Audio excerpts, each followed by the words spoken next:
Terrance Howard gets real about compensation. $12,000. That's all I ever made from Hustle and Flow. Everything else went right back into Paramount. So now I got to sue Paramount or send them a letter. Are you serious? I got to send them a letter to say, hey, you guys owe me about 20 years worth of residuals and performance royalties. I made $6,000 doing Crash. The business don't pay actors anything. That's why the strike is going on. Actors are struggling. What's up, guys? It's Bad Decisions, where we watch people make bad decisions. It's your boy, Sure. It's your man, Jay. First off, let me say, shame on Paramount, because that's a finesse if I've ever seen one. That's crazy to me. So basically, Terrance Howard's supposed to get paid for being the performer, and then they gave it to a made-up character that they made. What Paramount did, instead of putting my name as Terrance Howard performing the songs, right, they put performed by DJ. Well, they own DJ. So guess what? The performance royalties went to Paramount. Absolutely disgusting. Yeah, that's true. Am I shocked about any of this, guys? Not at all. If any of you guys have seen a biopic, you guys know that a lot of these actors and singers, they start off broke. When they get successful, they remain broke or in serious debt to a lot of these major corporations and companies. I was just trying to pay my rent then. So I'm not surprised at all. I'm actually more surprised when I hear someone actually made a lot of money in Hollywood. But what are you going to say? Yeah. Look, man, to me, it's about leverage, right? So if you're someone like Will Smith, although he's going through a lot right now, or Dwayne "The Rock" Johnson, or Tom Cruise, or, all these super mega A-listers, it's different. You have leverage. But for Terrance Howard is big now, but before, back then, he wasn't. So when you're first starting out, you don't have negotiating power. And so you have these major companies that can basically take a big fat dump on you. And so that's why unions were created. That's why SAG was created. And the other one, whatever, they joined together now.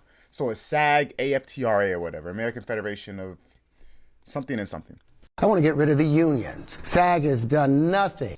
And it was created for reasons like this, to make sure that, these creators get their fair share. So yeah, to me, it's like it's part of the game. Early on, you get the bad deals, and then later on, like you said, either you remain broke, which is funny, which is bad, or you. For example, like I was reading an article recently about these '90s sitcoms and about how much money these actors are now getting in residual payments. And for example, like for Friends, the Friends cast, when they first started Friends, they were getting paid that much. Then towards the last 2 seasons, they really got money, and they signed deals to get a percentage of the syndication. Yeah. And so now every time Friends gets picked up by any service, say Netflix, or is aired on television somehow, whatever, they get paid for it. I think like every single cast member of Friends each year makes a smooth like 10 to 20 mil. Yeah. Just off of syndication money. Yeah, those reruns saves a lot of actors. So it's funny because you know what? In the 90s, I don't know if you guys are familiar. I mean, I'm sure you guys are familiar with, right? When I was a kid, I used to play with something that was called Power Rangers, right? Come on, who knows about Power Rangers? Yeah.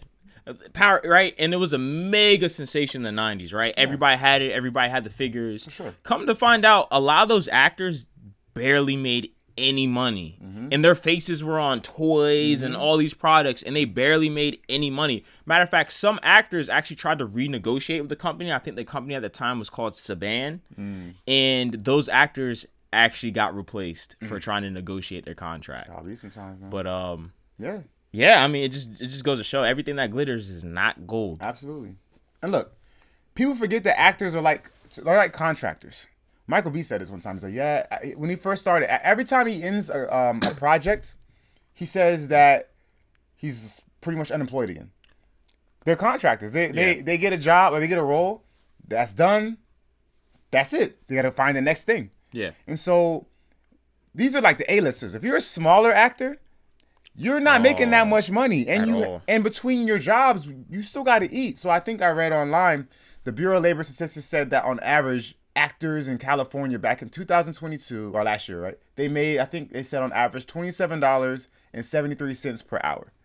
And that's why they're working on a project. So between projects, they're not making that. They're probably not making anything. So you have to make that work. These are like everyday actors that you don't even really think that much about, not your megastars. I actually believe it because, this was a while ago, right? When I was in college, I was actually an extra before, right? And we pretty much got paid, I think at the time, maybe it was like $15 an hour. We got paid pretty much minimum wage. Yeah. It was a long day. Yeah, and that's an extra. Yeah, but yeah. I know what I you can mean. only imagine what an actual like actor did.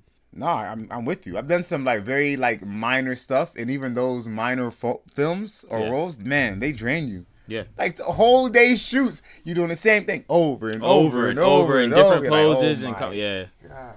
But I do make a point though. So I have a friend, and we went to California together. Like I don't even know, maybe 6 years ago, and we were walking through the Hollywood Hills, and he's very connected in the industry, and he was just telling me about how all these producers own this house and that house and this house.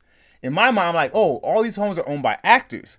No. The real ones that have the money are the executives. The producers and the other executives on these projects, they really have the money. I'm not surprised. Isn't that how it always is? Even if you think about star athletes, who makes the most money? The owners. The owners, exactly. The big names are just fine, right? You have the Rocks, you have the Tom Cruises, like I said, they're just fine. So what I've read is that a lot of people are calling for the big name actors to take pay cuts in order to make room for the lower level actors to be paid more. Just off the top of my head, I don't know if that's the right solution. You know what I mean? I don't know if that's the best way to go about it. That doesn't even seem like it makes sense. It doesn't. If I'm being honest. Because a lot of times, a lot of these big, for example, right? So let's say they have an unknown movie, right? Mm-hmm. Part of the way they sell these movies is by getting big actors on the project because it gets, seats in theaters. It gets people to want to see it. Oh, I know that. For example, Leonardo DiCaprio, anything that he signs on to, people know it's going to be a good movie because he chooses his roles specifically.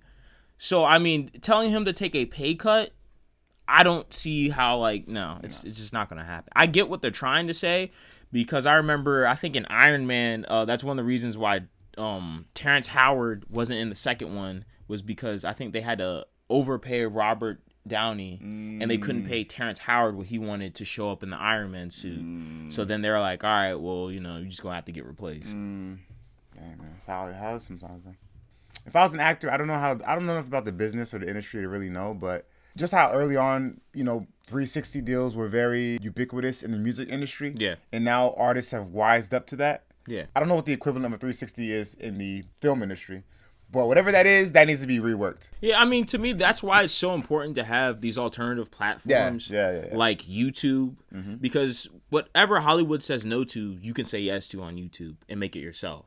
True. The only thing is that you're going to be 100% financing it. Or, there's other things you crowdfund and, do other things to make it your own. Now that I see technology really evolving to the point where I'm seeing some of these fan-made projects look very, very good, it's a good alternative. Yeah, we need alternatives. That's a good point. Yeah.